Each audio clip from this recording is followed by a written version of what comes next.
Hi there, you're watching North of Weatherfield, or listening to it, a Canadian Coronation Street podcast. My name is Brittlestar. And I'm Shannon. These aren't our real names, obviously. Mm-hmm. Our real names this week are... You go first. Oh, I always have to remember to prep this. What's the inspector called?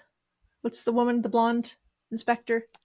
DS Swain. DS Swain. I'm going to be DS Swain because she's no nonsense. Yeah. I'm not putting up with any nonsense today. I'm going to be the new police officer who had a bunch of lines this past week and came across a little hot and heavy. Consider it's like, dude, there's a whole framework here. There's a delicate social balance. If you're not a neighbor, take it easy. Slow down. Slow your roll a little bit. Exactly. This week, we're going to be talking about episodes. I haven't done my thing yet. Okay, if that's the way you want it, then.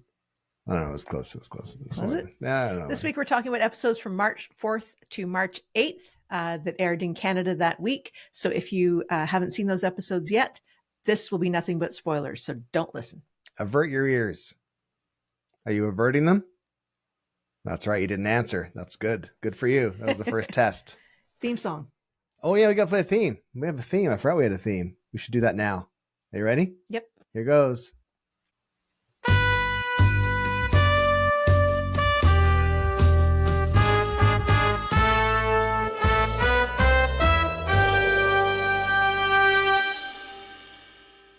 Does my soul good. You Muppet dance. Does my soul good. It's so good, that theme. Who made that theme? I did. This week we are going to be talking about Simon. Yeah. Ugh.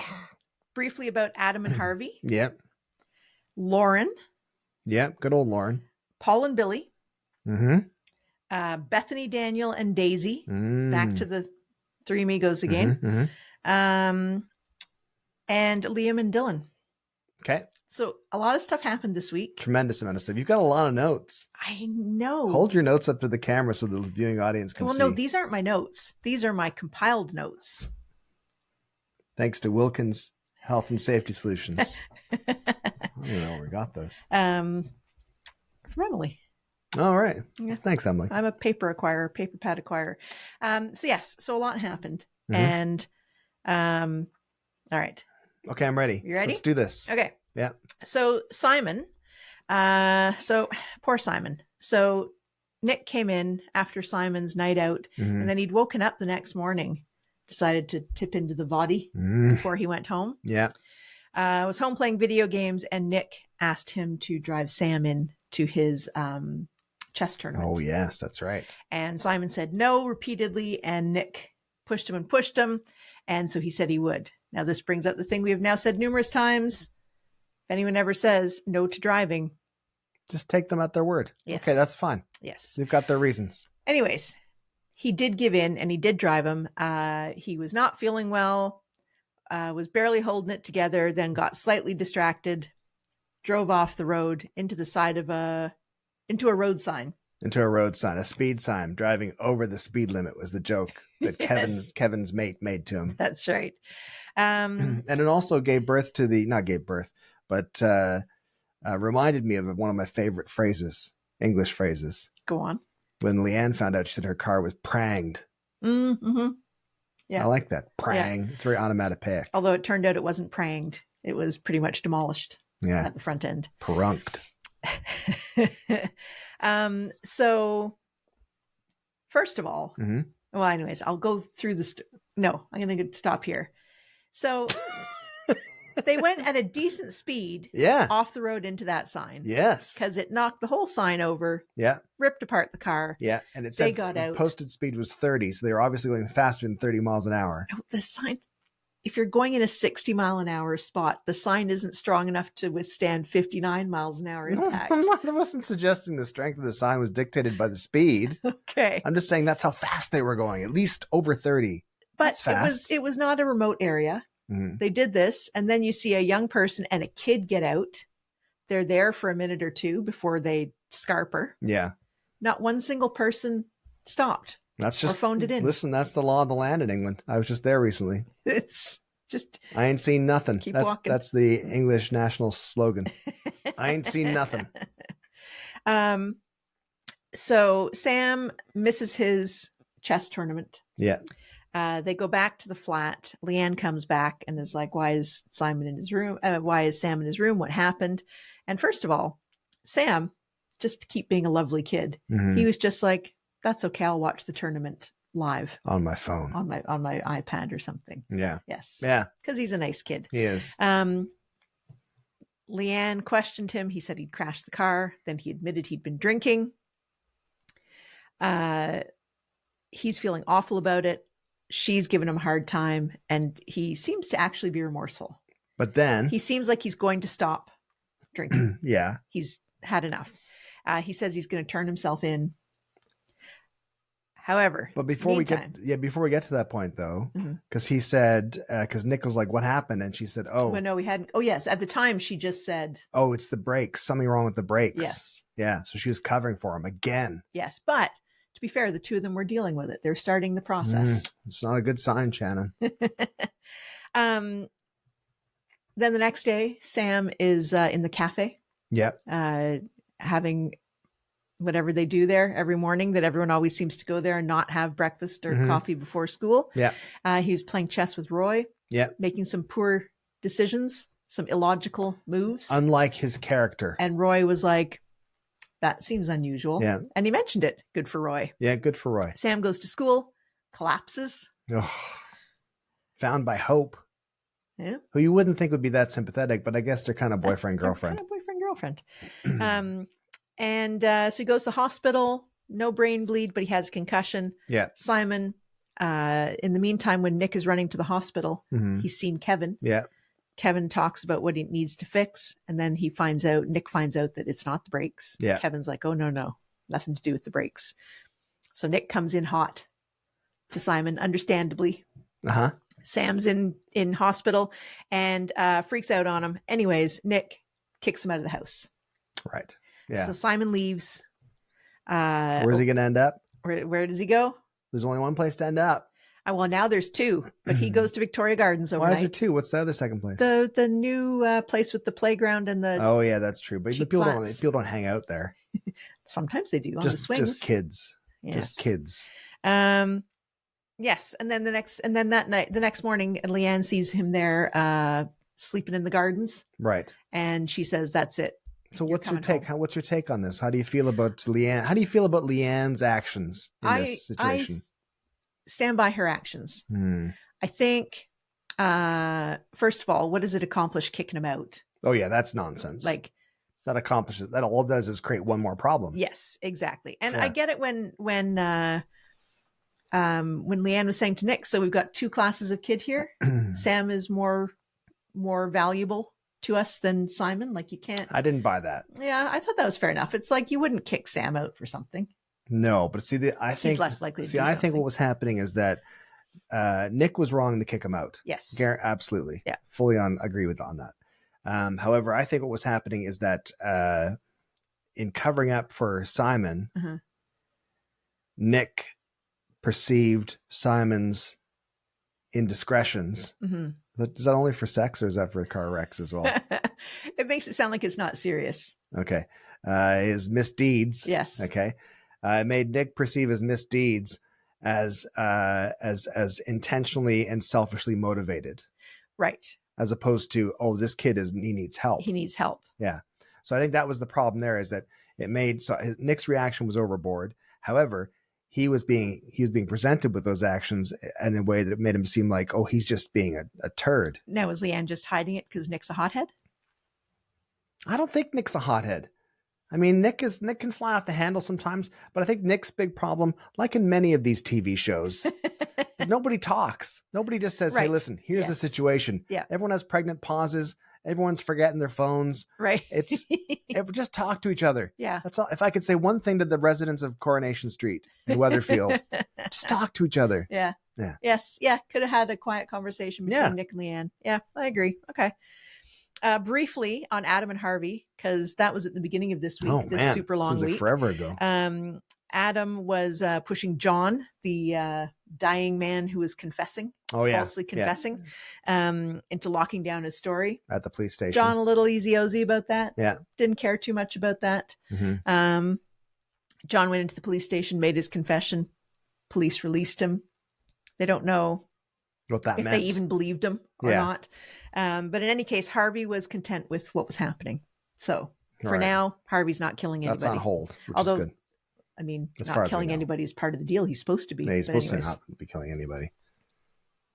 hopefully they're gone for a while. Right. It's too much. It is. Lauren. Poor Lauren. Poor Lauren. I agree. So Lauren, who'd been doing all this work, wasn't going to be able to sit her GCSE English, which Yeah. is the exams you take when you're about 16 normally, because it cost £148. That's craziness. because she wasn't a take it in school. So, first of all, I Yeah. fully object to that. I do too. You're allowed to charge like £10 or something because, yeah, you're not getting government tax money. Yeah. Fix that, to Rishi register her. Sunak. Yeah. Exactly. Yeah. Yeah, that was disgraceful, I thought. Anyways, Daniel offered to lend it to her. She decided to go ahead, but then she's like, I can't get any of the books. I didn't plan ahead. I can't get them out of the library. Everyone's Right. got them out. This is my fault. I'm an idiot. And then, Spiraling. and then,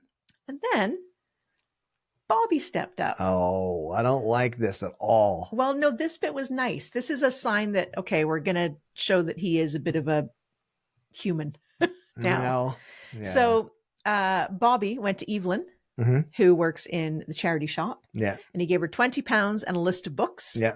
and said, buy as many of these books as you can. Yeah. And in exchange, I'll buy you a brandy. Yeah. In the Rovers. Fair deal. So I thought that was very nice. It was very nice, though I feel I'm still a little clouded on Bobby's motives. I agree, but that seemed genuine to me.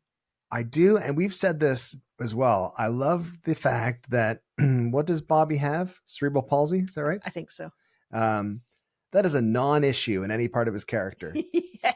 And I love that. That's the Yes. best part about it. It's like you because initially, like normally when you have a character like that comes on who has a health issue of some sort, then you think, oh, and there's a sympathetic tone. They must be just a They must lovely be person. the golden hearted. Yes. Exactly. Whereas like, no, he's just a wiener. Yes, he's a But he's on the 20-year-old play. jerk. 'Cause Yeah. I think maybe we had said before, we were watching this with our son and we're trying to convert him. And he might come on at some point with his segment, Hot Cobbles. But he was mortified at the tactics that Bobby was taking with Lauren. Yes, I agree. Yeah, I agree. Yeah. It felt like if they weren't meaning him to be like that, it felt like the writers needed to update themselves on. But I think they're meaning to be. The way- I think what's going to happen is we're going to get a bit of a curveball, and because everyone's set up to be sympathetic towards his character, Mhm. and you're going to find like, no, he's a jerk. All right. Well, anyways, the books Nice. was my first turning of like, okay, maybe Bobby's not that bad. Yeah. And then the two of them bonded because Bobby had finally thought, oh, I should ask, now that I'm back where my dad had lived, I should find out, like, who did he kill? Yes, exactly. Who's he in jail for murdering? Yeah. In the context, I'm sure he'd seen her I name. mean, I feel that would have been my first question. So to refresh our memories, it was Tina Yeah. who was having an affair with Rob. I think maybe. Yeah. But in any case, he threw her off the balcony of the builder's yard. Yeah. And she landed in Joanna Lumley's house on a new series on Netflix. 10 years later. Exactly. So he asked that question in his usual kind of glib manner, and Rita was not happy. No. Shut him down. Yeah. Yes. I like Rita. It's okay. You better take that back. What if we ever get invited and they comb through this transcripts? I don't think we'd ever be in the cards to meeting Rita. I feel that she and Ken are the elite. We're well below. Yes. both I don't of think those anyone's people. up at that level. No, exactly. So he was a bit despondent. So he and Lauren were bonding over having loser fathers who really harm other people and are currently in jail. Yeah. Yeah.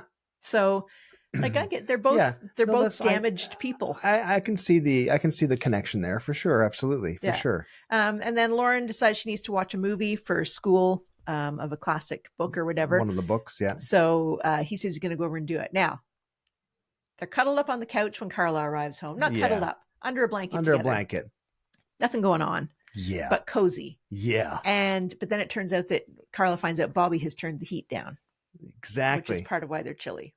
That part. Listen, fair game to the blanket move. The blanket move has been used throughout history by many upstanding young men. I'm okay with the blanket move until you've turned the heat down. If you are creating circumstances in which the other person needs to be under a blanket, that's no good. That's The other the person problem. has to want to be under the blanket. She weighs about 65 Yeah. pounds soaking wet. You're allowed to be under a blanket together. That's Yes. lovely. Yes. But you have to want to be there. You can't be there for body heat necessity. Yes, Yeah. I agree. Manufactured or fabricated body heat necessity. Yes. So we had a curve of Bobby being starting to get a little bit of redemption. And now I'm back to being like, I don't think so. What a prang.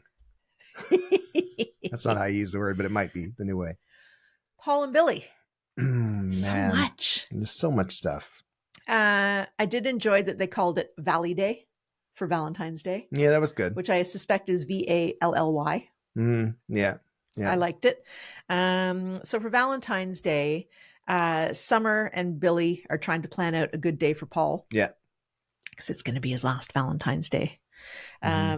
And so Summer organizes it so he actually gets to do the sidecar bike ride. Amazing. As had been the original plan. Yeah. Good for Paul. He's all super excited. He's all happy. He realizes everything, everything was forgotten about how horrible it was the first time. Billy gets pushed into riding pillion behind him.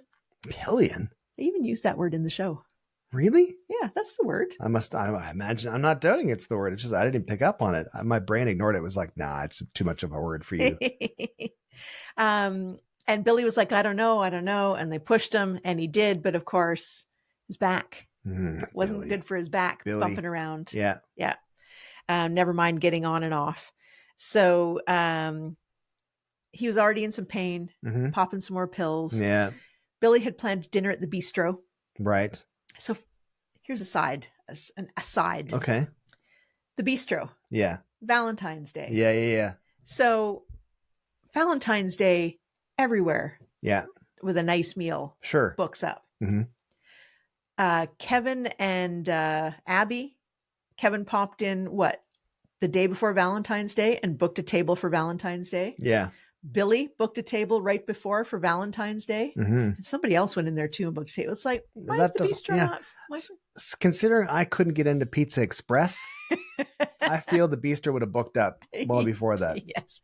And that wasn't even Valley Day. It wasn't even Valley Day. Yeah. What a prang. And then Billy had organized a barbershop quartet, which I was like, oh my God. But then they sang like an 80s song. And I was like, okay, that's really good. Yeah. But anyways, they go in and just as they're getting settled, this group of lads comes in. Which also was weird. I know, because it's Valentine's Day. Valentine's Day? Come on. For a stag night? Yeah, that's weird. Yeah, that is weird. Although they did seem like the sort whose girlfriends would tell them to go away for Valentine's Day. Yeah. So they came in all drunk. One of them had been schoolmates with Paul. Right. Recognized him, hadn't seen each other since school. Yeah. And right away came in mocking Paul's now disability. He's like, what's up with the wheelchair? Yeah. Which I feel that's a fair question. If you haven't seen someone in a while, it's a fair question. He didn't say what's up with the wheelchair. He made fun of him not being able to. Well, I feel that he stepped over it. But a fair question to begin with is like, what's up with the wheelchair? I mean, that's a very colloquial way to put it, a very sort of overly friendly, informal way. But you're allowed to be like, what's going on? I haven't seen you in a long time. What's up? I think for someone you haven't seen in 20 years, that wasn't a good way to start. Well, I agree. And then Paul introduced Billy and he made gay jokes and references. Yeah. And then he said that Billy, and then I think Paul was just deciding, let's throw it all out there. And he's like, oh, actually, Billy's a vicar, an archdeacon. Yeah. Archdeacon. And then that just set the guy off again. Yeah. So then when the quartet start, they're singing and drunk guy goes and grabs one of their hats. He's putting it on Paul. He's dancing around. He's singing along. With a pretty good voice. Yeah. Yes, I agree. But basically ruining their moment. Yes. But why Leanne isn't kicking that group out on Valentine's Day? I know. Get out of here. They came in drunk. Yeah. Just tell them to leave. Exactly. They're not worth it. There's a perfectly fine pub just across the street. Exactly. That's much more. They can go to the Dog and Gun. Yeah.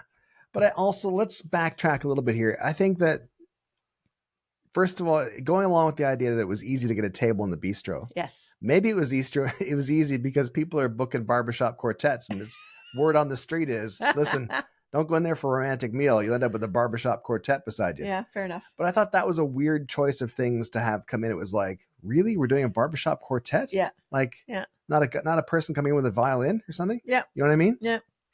I agree. Yeah. Although Paul seemed to like it. Yeah. But so Paul and Billy, you could tell there was building up with Billy's back, and it was getting sore. But and if I could just be serious for a minute, it spoke to the fact that people who are caregivers think they have to always be on, and they won't let themselves take a break. They won't let themselves ask for help. Yep. Yep. And that was, I thought that it eventually cracks. The wheels always come off. Yeah. The wheels always come off. Just might take a long time. Exactly. But it was nice to sort of see that underlying message there, kind of like, yeah, you can't just keep pretending like you're going to be fine. Yeah. You've got to ask for help at some point. Otherwise you become a problem. Another problem. Yeah. So anyways, Billy's had enough. Billy overreacts and Billy punches the guy. Which I didn't mind. Yes. But they should have been gone before then. then. I think Billy could throw a punch. Isn't it like a bit of a trope with like boxing clergy? Pugilistic preachers. So they leave. Yeah. While they're upstairs, they get up to the flat. By the way, nothing's ever faster than Paul getting off of the chairlift and into the flat. He is a whiz at that. And is his chair connected to the stair thing, or does he get off of his chair? No, his chair stays downstairs. Remember, Edison built But then he has the beepy chair up top too. Not a electric one. I think he does. Someone tell us in the comments if he does. I think he does have his electric chair up top as well. I don't think so. Because he went to move it and moved it. I'm sure he did. I think it was downstairs. Must have got a couple. They can't afford that in an archdeacon's salary. No. So Billy finally says, that's it. Because I have to take these pills. My back's been killing me. I'm exhausted. And what I really liked is he said, I can't admit to you that I'm having these problems because I don't want you to think that you're the problem and to decide, okay, today's the day I'm going to take the pills and end it all. Yeah. Which I thought was really like, okay, that's a reasonable this is a good conversation. Rationale. Yes. Anyways, they just had this heartfelt moment and up comes new copper up the stairs because the door was open today. Yeah. He was that guy. He was horrible. One thing I thought was weird was they were like, William Mayhew. So first of all, someone in the bistro reports the fight. Yeah, the dude who got punched is not like, his name's Billy, but I bet you it's called William illegally. Yes. So that was weird. Yeah. Anyways, not the new actor's fault. No. The writers. Exactly. But anyway, so Billy's in trouble. Billy's in trouble, but he'll be fine. He's an archdeacon. Exactly. Plus, also there's a whole extraneous circumstances. Mm-hmm. We're not even done the first page. Oh my God. Bethany. You guys, if you want to go for a bathroom break, we'll wait for you. I know. I was thinking literally if we could be more on top of this, we should be doing a Monday to Wednesday and then a Wednesday to Friday. On a Thursday, Friday with the 3 episodes. As soon as the sponsors start kicking in, we'll think about that. Bethany, Daniel, and Daisy. So Bethany confesses to Daniel about the article she wrote. Mm-hmm. He reads it eventually. Yeah. Because he's angry, but he reads it and he's like, actually, it was a good article. It was written very fairly. Mm-hmm. But you have to talk to Daisy about it because as soon as it comes out, it's going to be obvious to everyone it's Ryan and Daisy is talking about. Sure. Probably not too many acid attack brides. Exactly. Yes. Yeah. In the UK every day. So Bethany says, okay, great. I'll do that. Runs into Daisy, invites her out for a coffee. Mm-hmm. And Daisy is very skeptical. And then she goes, you know what? All right, let's do this. We should clear the air. Yeah. And they go and they actually have a really nice chat. Yes. They realize that neither one of them, there's no benefit to being enemies. Nope. I think it was very good for Daisy. I think so. She felt much better afterwards. She's like, actually, okay, yeah, if anything, the ex-girlfriend and the new girlfriend can be like, you know what's really annoying about him? I don't. A lot. There's a lot really annoying about him. I don't like that idea. But yeah, I agree. And so this is all going great. And then just near the end, Bethany's gone up to get something at the counter and her phone's on the table, and a message pops up from Daniel saying to Bethany, "I'm so glad you are meeting with Daisy to put everything behind you." Yeah. Daisy loses it. She's like, "The only reason you asked me to do this is because Daniel wanted you to?" Yeah. I thought that was unnecessary. Doesn't matter. Yeah, who cares? Yeah, because she didn't know the real problem. So Bethany still hadn't told her. Yeah, exactly. So anyway, she kicks off about this and they leave. And then Bethany gets home and she's tried to pull the article, but it's a no-go. Yeah. It's already been published. Yeah. So Daisy's already annoyed at her and going to find out about this. So yes, that's them. I think that's all my notes That's on it. them. See, again, and we talked to and our it was friends. written with a very salacious headline. We were talking to our friends Dan and Sharon, who are also Coronation Street fans, about this, and they both felt that Bethany was not good, and I will still stand up for Bethany. We're aware. And it's not just because she's cute, not just because she's a little young, but totally fine. But I think it's because she wants to be a writer. There's very few opportunities. And should she have... There's not very few opportunities. Should she have... there are. Have you tried to be a writer these days? In this economy? You're writing. I know, but I'm really good, though. But I think her problem is she wants to just go into being a well-paid writer right off the bat. No. I think that she's just trying to... she wanted a good story. This is a good story. And I think she told it in a nice way. Yeah. She should have gone about it maybe a different Maybe gone manner. and found some strangers to do that about. Well, she should have maybe connected with the people first, like with Ryan and Daisy first. But that would have been a bigger hill to climb. But I think she could have done it. Listen, don't doubt Bethany. Listen, she can start her own Substack and do her own writing. She could. You're not allowed to contact her and tell her that. I don't want to contact her. I only want to contact her character. I don't want to contact the actress. Liam and Dylan. So Mason and Dylan et al. See Liam in a classroom when Liam's gone back to school finally. Yeah. And he's working on his marionette. Right. Liam, don't bring the marionette. I mean, to come school. on. It's exactly. I get it, but no. It doesn't matter if he'd been bullied before then or not. He's going to be made fun of for bringing the marionette. Should he be? No. Yeah. No, he shouldn't. In a perfect world, he shouldn't be made fun of for bringing the marionette. Unless they have some kind of like woodworking club or craft club or something. No, but then you can go into the craft club. Even if he had a birdhouse, it would be too much. It'd be okay in craft club. It'd be okay in craft club, and the teacher would keep that stuff safe. Yeah. Yeah. But you can't just be sitting in a room by yourself after being bullied, working on a puppet. Yeah. There's so many wrong things about they see that. him. They set the phone going, record him. Dylan's recording. And Mason goes in and grabs it from him, stomps it to smithereens. Yeah. And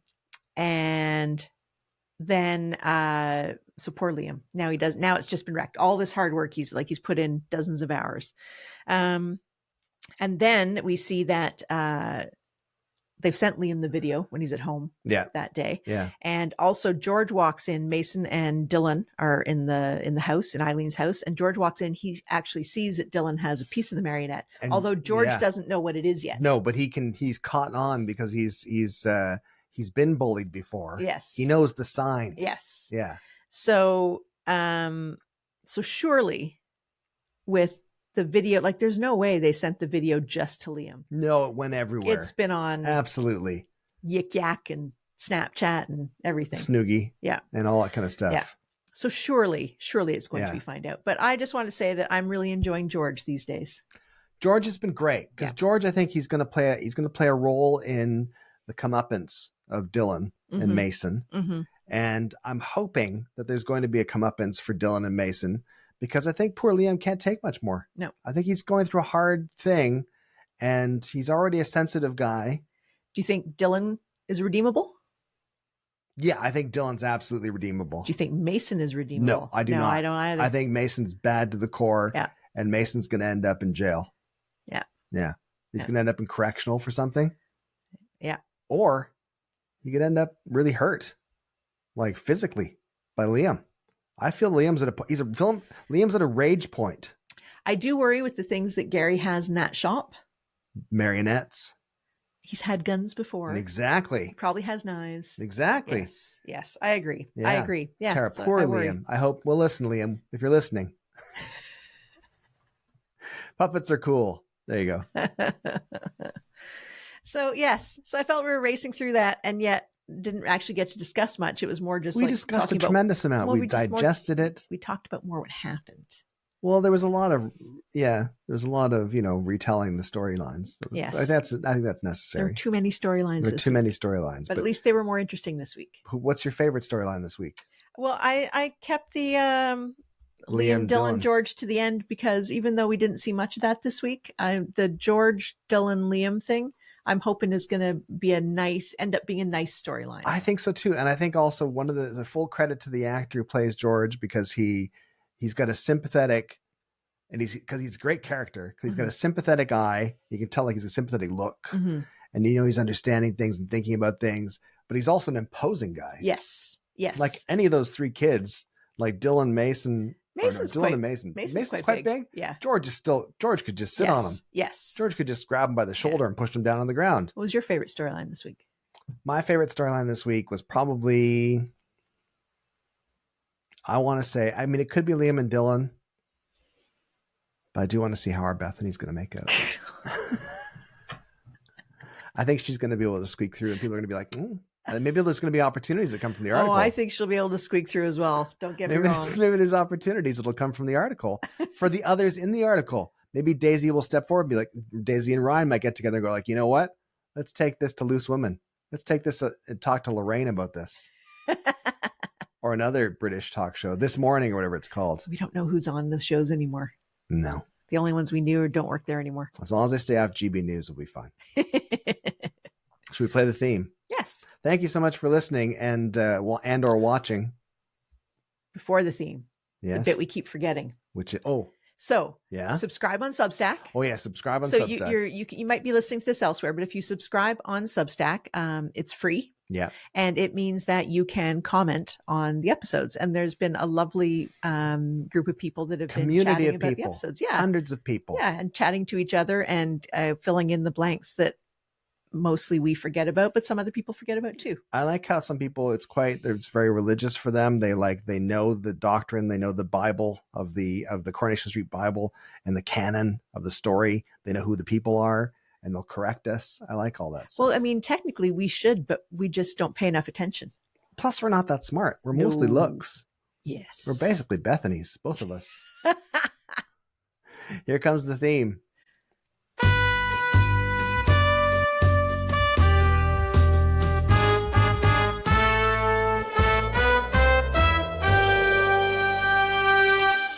I don't know how to hold an English horn.